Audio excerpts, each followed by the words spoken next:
Corona की चोट सियासत का नमक। जी हां, बहुत स्वागत है आपका स्वदेश न्यूज में। मैं हूं शिवाली श्रीवास्तव आपके साथ। देश कोरोना के भयानक दौर में है। चारों ओर चीख पुकार मची हुई है।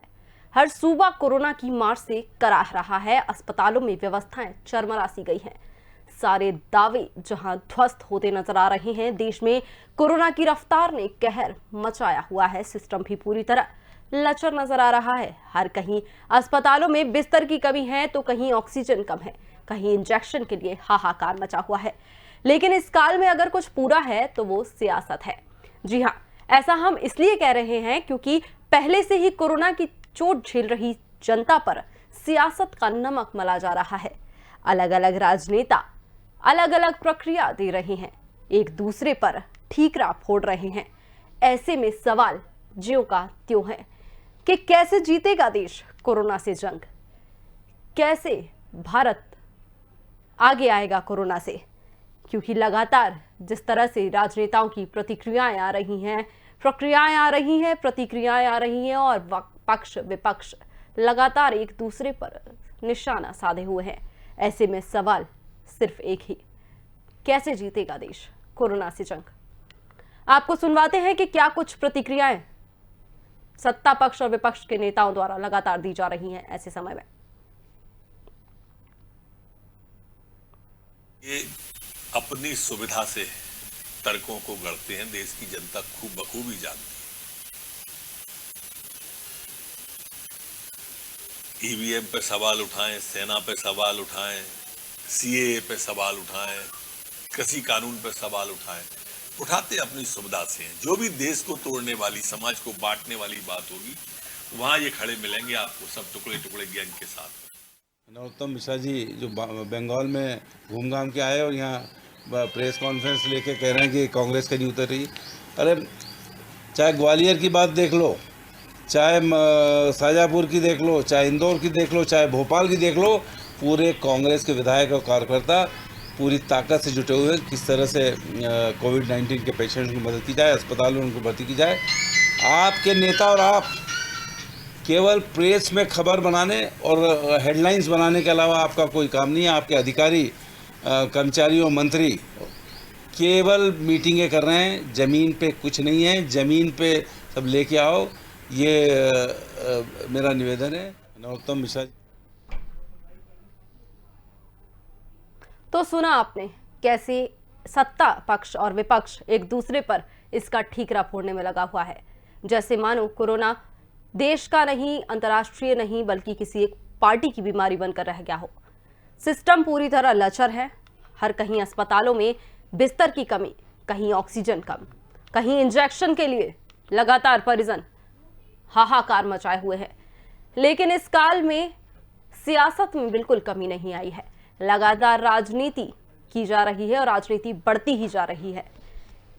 लगातार कम हो रही ऑक्सीजन और बेड इसको प्रभावित नहीं कर सके।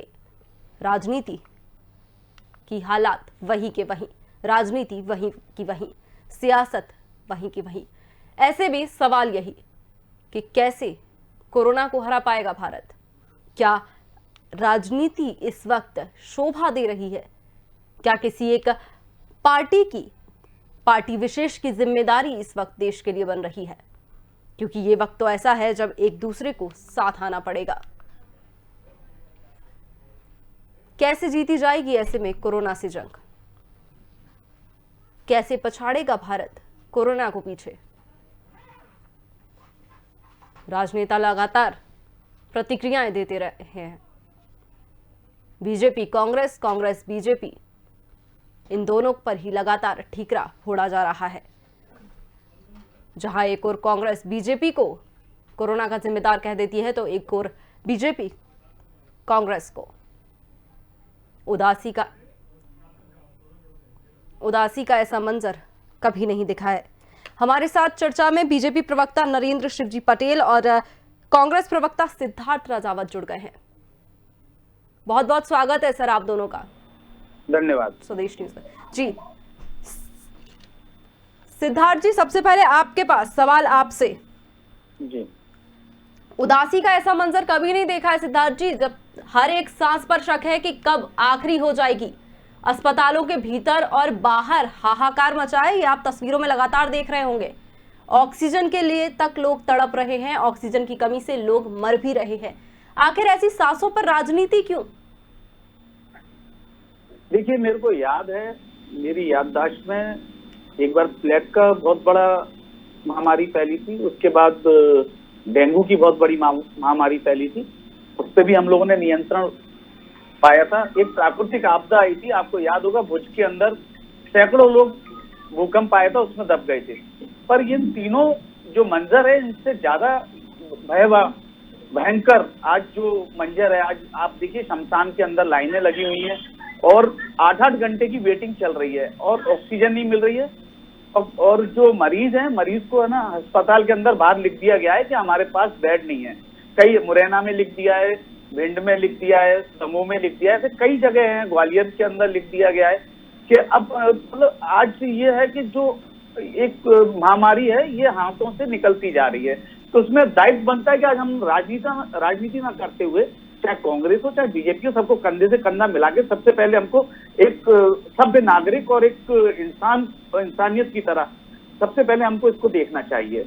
अब राजनीति अगर भारतीय जनता पार्टी करती है, आपने देखा कि अगर 48 घंटे कोई ड्राइवर गाड़ी चला के लेके आ रहा है गुजरात से, ऑक्सीजन लेके आ रहा है, और इंदौर के अंदर भाजपा के कार्यकर्ता उसको बैलून लगा के सजाने में 4 घंटे खर्च कर रहे हैं, 4 घंटे में वहां पे 12-15 मौतें हो जाती हैं, तो उसका जिम्मेदार कौन है? अरे भैया, आप झंडे, बैनर, पोस्टर चुनाव में लगा लीजिएगा। अभी इस समय पे आप कम से कम इन सब चीजों से बचते हुए हमको सबसे पहले जान बचानी है।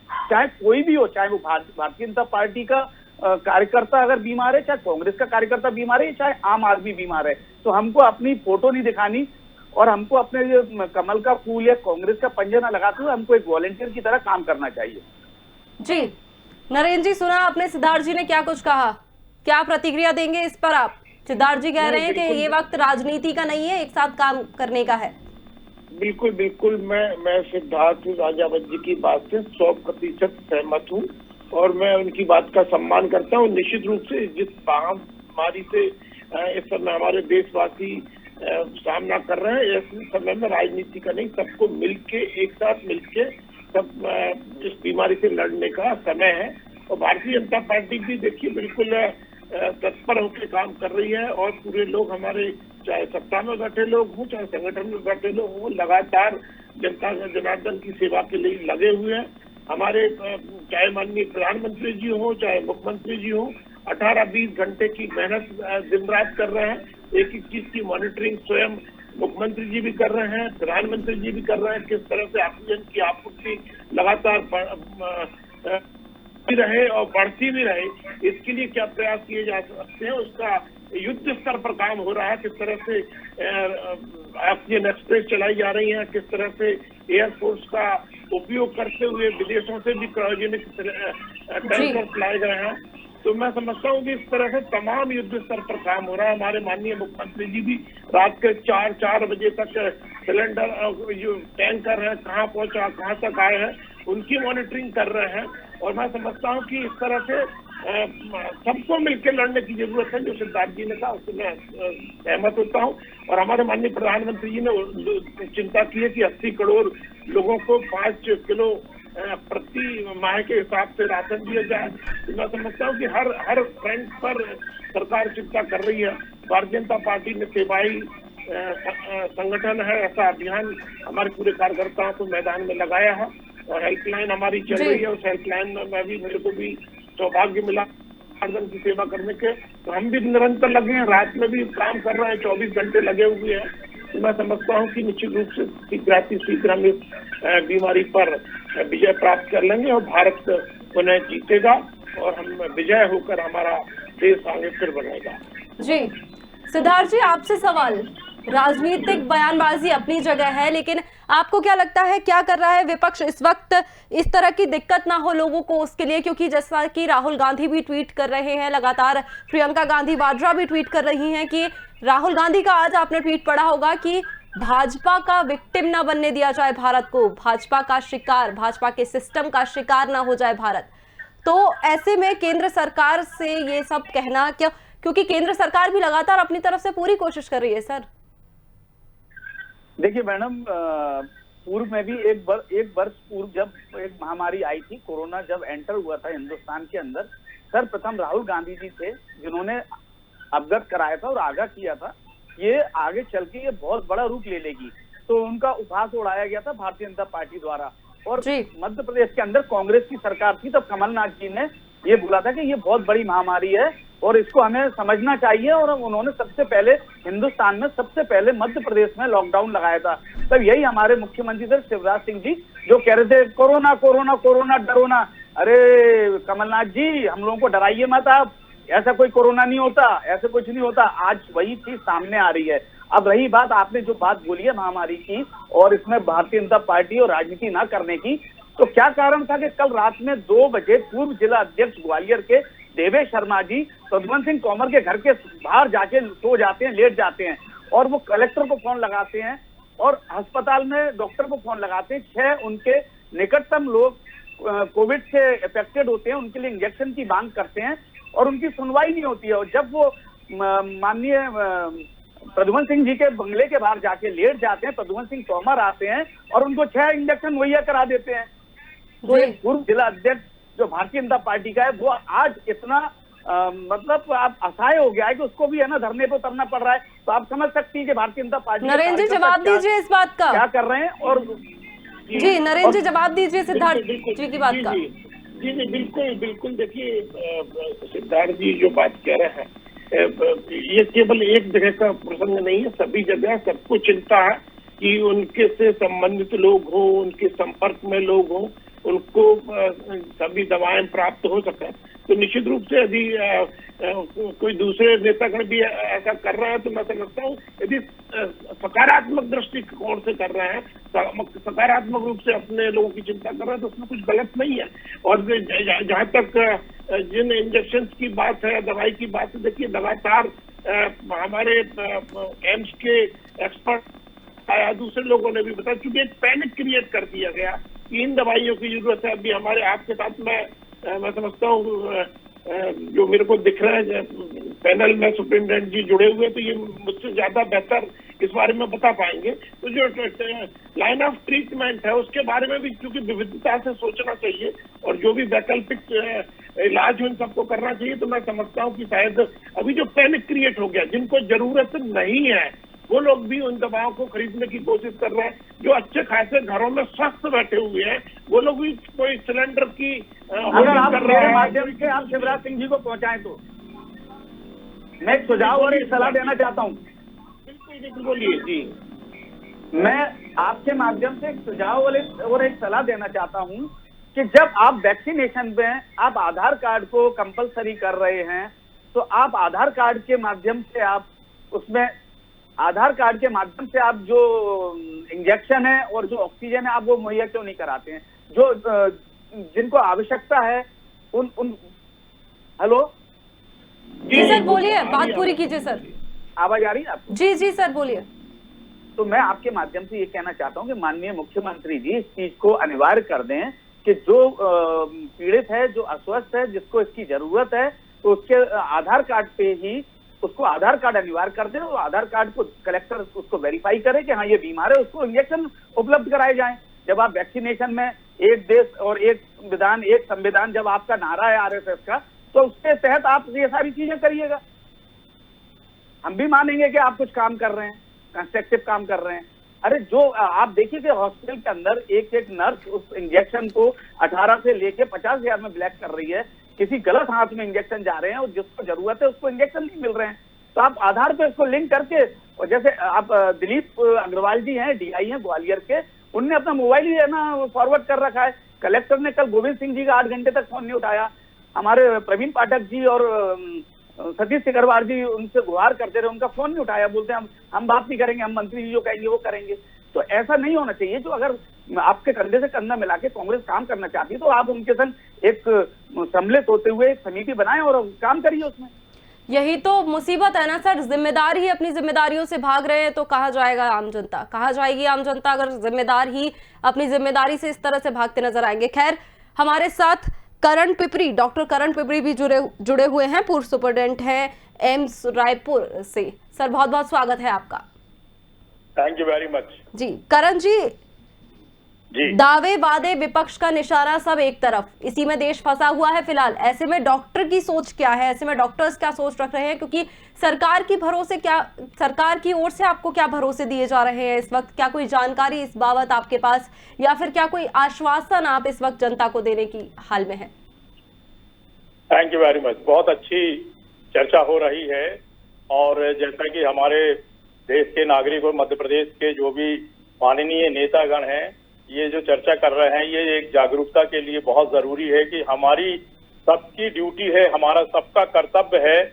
आज ये जो पूरे विश्व में एक वैश्विक महामारी के रूप में कोरोना वायरस ने जो कहर ढाया है और हमारे समाज के लोगों को, हमारे भाई बंधुओं को, हमारे देश के लोगों के ऊपर ही नहीं पूरे विश्व में ये हमला कर जानलेवा एक जो रूप लिया है इसने लोगों की, उस पर तो हम चर्चा तो बहुत दिनों से कर रहे हैं। हम चर्चा फरवरी 2020 से कर रहे हैं, जब सबसे पहले लंदन से एक लड़की आई हुई थी और बॉम्बे होते हुए और पॉजिटिव पाई थी। उस समय सबसे पहले लोगों में यही एक भ्रम था कि एक ये स्वाइन फ्लू जैसे एक कोई कीटाणु है जो फेफड़े में हमला करता है और यदि उसका अच्छे से इलाज नहीं होता है, वेंटिलेटर तक उसमें लगता है, इस प्रकार का सुनाई दिया था। तब से लेकर के अभी तक हम सभी चिकित्सकगण, नर्सिंग ऑफिसर, चाहे वो एम्स के हों, डिस्ट्रिक्ट हॉस्पिटल्स के हों, राज्य सरकार के हों, केंद्रीय सरकार के हों, और जितने भी माननीय वरिष्ठ जन हैं, ये सब रात और दिन अस्पतालों में मरीजों की सेवा कर रहे हैं। समाज सेवक भी लगे हुए हैं और मैं जहां तक मुझे 1 साल से भी ज्यादा हो गया उसका जो कोरोना वायरस से लड़ने का जो अनुभव है, हमने सबसे पहले फरवरी माह में ही 2020 में 6 बिस्तरों का एक isolation ward with ventilator, ultrasonography, x ray, CT scan, ये सब लेकर के बनाए थे और उस समय मात्र 2 मरीज आए हुए थे मार्च 25 तक। और फिर उसके बाद से जब वो अच्छे होकर के गए और 4-5 मरीज और आए, फिर अप्रैल और मई तक में 60 मरीज आए थे, एक भी मौत नहीं हुई थी। माननीय प्रधानमंत्री नरेंद्र मोदी जी ने अनाउंस किया था कि छत्तीसगढ़ का रायपुर एम्स में कौन सी ऐसी संजीवनी बूटी दी जाती है जिससे हर एक मरीज अच्छा होकर के अपने घर आता है। हम सभी चिकित्सकों का, देशवासियों का, प्रदेशवासियों का सीना गर्व से चौड़ा हो गया था और हम जो दवाइयां दे रहे थे, जो दवाइयां आज भी दी जा रही हैं, उन्हीं दवाइयों से वो अच्छा हुआ था। उन्हीं दवाइयों को हम लोग लगातार देते आ रहे हैं और मुझे याद है 40-42 साल के इस चिकित्सकीय अनुभव में कि यही दवाइयां पहले भी दी जाती थी। इस प्रकार की जो फेफड़े की बीमारी होती थी, एक एंटीबायोटिक, एक एंटीपायरेटिक, बुखार की दवाई और हाइड्रोक्सी क्लोरोक्विन, आइवरमेक्टिन, और ज्यादा कोई सीरियस होता था तो ऑक्सीजन लगती थी। लेकिन पिछला जो वायरस था कोविड-19, वो एक माइल्ड किस्म का साबित हुआ। उसने डराया जरूर है, खौफ पैदा किया है, मारा बहुत कम था उसने 2020 में। उसके बाद से जो सेकंड लहर आई है और जो डबल जो इन्फेक्शन हुआ है कि विषाणुओं उसका वायरस का, जी, एक कैलिफोर्निया का और एक अमेरिका का, कैलिफोर्निया अमेरिका का और एक इंडिया का, ये जो वायरस है ये मिलकर के एक जो नया बनाया है उन्होंने, और रेजिस्टेंट पावर डेवलप हो गया। हम लोग स्टडी करते हैं, हम लोग डॉक्टरों के साथ डिस्कशन करते हैं, रिसर्च करते हैं, डायरेक्ट मरीज पर बीमार होने से लेके उसकी कंप्लेंट्स, उसकी जांचें, उसकी रिपोर्ट, उसकी सीटी स्कैन, उसके टेस्ट, उसके सैंपल और जांच में जो पाया जाता है उसके बाद उसका रख रखाव, उसका एडमिशन, उसका सिलेक्शन पेशेंट का, किसको किस प्रकार की औषधि की आवश्यकता है, ये बहुत जरूरी है। जिसको ऑक्सीजन की जरूरत है, जिसे वेंटिलेटर्स की जरूरत है। लेकिन आज जो मजबूती से जो वायरस आया है, कोरोना वायरस आया है, इसका एक अनुवांशिक इसमें परिवर्तन हुआ है। ये बहुत मजबूत है, ताकतवर है। पिछले वाले वायरस से जो ये अनुवांशिक पैदा हुआ है, जो इसका जो म्यूटेंट है, ये ज्यादा घायल कर रहा है फेफड़े को भी, ब्रेन को भी, और इंटेस्टाइन को, हार्ट को, लिवर को, किडनी को, और खासकर उन मरीजों को जो ओल्ड हैं, और अब तो जवान बच्चों को भी, जवान लड़कों को भी, युवाओं को में भी हमला हो रहा है, क्योंकि इसका नेचर बदल गया है, इसकी जो प्रकृति है वो बदल गई है। और इसमें रजिस्टर्ड करण जी, पावर बिल्कुल, दिया कहीं गया ना है। कहीं तो क्या ये कहना गलत नहीं होगा कि लापरवाही की वजह से ये आज इस कंडीशन में आ गया है देश, आज इस स्थिति में पहुंच गया है देश लापरवाही की वजह से केवल? मैं एक चिकित्सक होने के नाते इस प्रकार के शब्द का उपयोग बिल्कुल नहीं करूंगा, क्योंकि हमारे चिकित्सक, हमारा पैरामेडिकल स्टाफ, हमारे नर्सिंग ऑफिसर, सफाई कर्मचारी और जितने भी हॉस्पिटल के लोग हैं, और हमें शासन की तरफ से बहुत मदद मिलती है।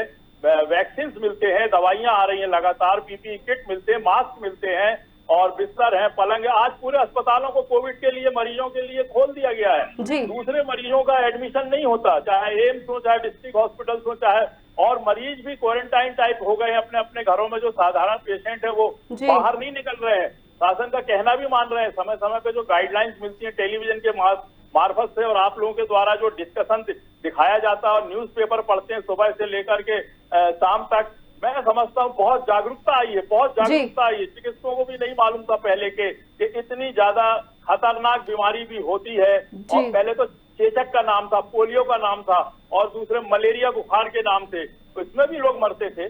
लेकिन सिद्धार्थ जी कुछ कहना चाह रहे हैं, सिद्धार्थ जी क्या लगता है? जी, हमला है देखिए, और इससे बचने की जरूरत है। हम सबको मिलकर लड़ना है। हमें मास्क पहने रहना है, डिस्टेंसिंग बनाए रखने हैं, अनावश्यक रूप से घर से बाहर ना निकले, तभी हम लोग जीतेंगे। और एक बात का ध्यान रखें, सभी लोग वैक्सीनेशन अवश्य कराएं। वैक्सीनेशन से ही हम कोरोना से जीत पाएंगे, हमारे शरीर में इम्यूनिटी डेवलप होगी, हम अच्छे हो जाएंगे। कोरोना का वायरस अगर शरीर में प्रवेश भी करेगा वो मर जाएगा स्वयं हमारे शरीर के अंदर आकर के। हमारी ताकत बढ़ेगी वैक्सीनेशन से, हम बचाव करेंगे मास्क से, सैनिटाइजर से, डिस्टेंसिंग से। हम अच्छे से अच्छा भोजन करें, अनावश्यक रूप से कहीं ना जाएं और ना किसी को आने दें। इन सब का पालन करेंगे, शासन की गाइडलाइंस का पालन करेंगे, चिकित्सकों का ख्याल जो बोलते हैं उनकी बातों को समझेंगे, मानेंगे। मैं समझता हूँ हम बहुत जल्दी जीत जाएंगे। जी बिल्कुल। सिद्धार्थ जी, आप कुछ कहना चाह रहे थे? मैं डॉक्टर साहब की कई बातों से सहमत हूं और बड़ा अच्छा संवाद किया डॉक्टर साहब ने, जो जन जागरण और एक जागरूकता के नाते, डॉक्टर होने के नाते उन्होंने एक जो जागरूकता फैलाई है, मैं उसका सम्मान करता हूं। मैं आपको ये बताना चाहता हूं कि ये जो वायरस है, जो यूथ है, यूथ के अंदर 10% इस वायरस को लड़ने की क्षमता होती है और 50 प्लस के बाद, 50 से प्लस 60 के बाद उसमें 5% क्षमता रह जाती है इस वायरस को लड़ने की बॉडी के अंदर। और जिनको एक बार रोग होने के बाद एंटीबॉडीज बन चुकी हैं, वो उनके जो प्लाज्मा है वो यूज में आते हैं। मैं आपको ये बताना चाहता हूँ कि हमारे कुछ राजनीतिक लोगों ने अपनी राजनीतिक रोटी सेकने के चक्कर में, जब निकाय चुनाव आ रहे थे, उन्हें निकाय चुनाव को दरकिनारे ना करते हुए उन्होंने क्या करा, अपने जितने कार्यकर्ता थे उनसे डोर टू डोर 50 प्लस जो वैक्सीनेशन थे वो तो लगवा दिए हर डोर टू डोर जाके। पर जो 50 से जो नीचे थे, जो यूथ थे, जैसे डॉक्टर साहब बोल रहे हैं कि जो यूथ चपेट में आ रहा है, उसका कारण ये हुआ कि जो 10% के बाद जो 11% जो वायरस बढ़ता है बॉडी के अंदर, वो जाके सीधे सीधे एंटर होकर फेफड़ों को, लंग्स को, लीवर को और कई हार्ट को सीधे इफेक्ट करता है। तो अगर उसी दौरान हमारे 18 प्लस लोगों का भी वैक्सीनेशन हो जाता या उसी ड्यूरेशन में। लेकिन सर, वैक्सीनेशन को लेके लगातार सवाल भी तो उठाए जा रहे थे ना विपक्ष की तरफ से। पहले विपक्ष भी यही बोल रहा था कि वैक्सीन नहीं लगाई जाएगी, वैक्सीन नहीं लगवाएंगे, फिर एकदम से वैक्सीन लगवाने पर जोर देना। आप मैडम पहले मेरा पूरा तर्क सुन लीजिएगा, फिर मैं इसके ऊपर भी जवाब दूंगा। जी, जब यूरोप ने और कई कंट्रियों ने, कनाडा ने जब इसी वैक्सीनेशन को फेल कर दिया था, इसमें 2 वैक्सीनेशन बनी है, उसमें डॉक्टर साहब बैठे, वो उसमें आपको बता देंगे कि जब खुद कंपनी बोल रही है कि हमारा वैक्सीनेशन 65 से 70% वो इफेक्टेड है, मतलब उसमें फायदा हो सकता है। तो ये अभी ये दूसरा मुद्दा है। मैं जो बातें अगर आप कहें तो मैं उसको पूरा कर लूँ। तो जब 11% के ऊपर जब है ना आपके अंदर संक्रामक मतलब वायरस घुसता है तो वो जाके इफेक्टेड होता है। तो उस ड्यूरेशन में क्या हुआ कि हमारे पास, मध्य प्रदेश के पास पर्याप्त मात्रा में आपकी किटें नहीं थी। जो आपका जो पहले आपने देखा था, जिस समय पे हम लोग इससे जूझ रहे थे, जब पूरी किटें थी और हम उसका प्रॉपर रूप से है ना उसका परीक्षण करा के और उसका मालूम चल रहा था कि ये पॉजिटिव है या निगेटिव है। अब परीक्षण करना बंद कर दिया गया, वैक्सीनेशन बढ़ा दिया गया। एक ये भी बहुत बड़ा कारण है जो हमारे सिद्धार्थ जी, मतलब आप ये कहना चाह रहे हैं कि पहले की जो लहर आई थी उससे नहीं लिया गया उसको सीरियसली इतना, इस वजह से आज इतना वो हुआ।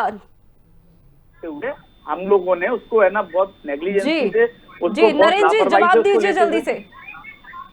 देखिए शिवाली जी, अभी मैं तो सबसे पहले तो डॉक्टर करण जी का बहुत अभिनंदन करता हूं और साधुवाद देता हूं कि उन्होंने बहुत अच्छी तरीके से जनता को समझाने का काम किया और राजनीतिक की चर्चा से परे जो जनहित में बातें हो सकती थी बहुत अच्छी बातें उन्होंने कही है।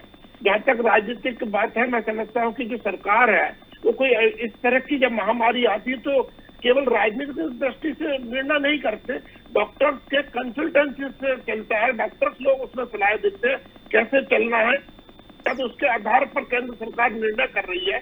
डॉक्टर्स के पैनल तय कर रहे हैं, एक्सपर्ट्स लोग तय कर रहे हैं। जहाँ तक राजनीति की बात है, आपने सामने शिवाली जी ने कहा कि किस तरह से विपक्ष के लोग इस पर दुष्प्रचार कर रहे हैं। कभी कहते हैं बीजेपी की वैक्सीन, कभी कुछ कहते हैं, कभी इस तरह के आंकड़े ले आते हैं कि वैक्सीन लगवाई उसके दुष्प्रभाव का दुष्प्रचार करने लगते। तो मैं समझता हूँ कि ये बात है देश इतना ठीक नहीं है। इस पे मैं ने पहले भी कहा था कि राजनीतिक तू में होने की बजाय बेहतर है कि कुछ रचनात्मक और सकारात्मक चर्चा इस दौर में होगी। तो मैं समझता हूँ कि जो चैनल देख रहा है उन सब दर्शकों को लाभ होगा। जी बहुत बहुत धन्यवाद आप सभी का हमारे साथ जुड़ने के लिए। तो अस्पताल के बाहर मरीज के परिजनों की लंबी कतारें, आंखों में बेबसी, एक तरफ अपने परिजन को खोने का डर, उस पर राजनीति दोहरी मार पड़ी है। ये बेचैनी उन्हें कहां ले जा रही है उन्हें खुद नहीं पता, लेकिन ये संकट कब और कैसे खत्म होगा इसका अंदाजा लगाना अभी तो मुश्किल है। लेकिन लगातार हो रही राजनीति भारत की बदनसीबी ही तो है। आप देखते रहिए स्वदेश न्यूज।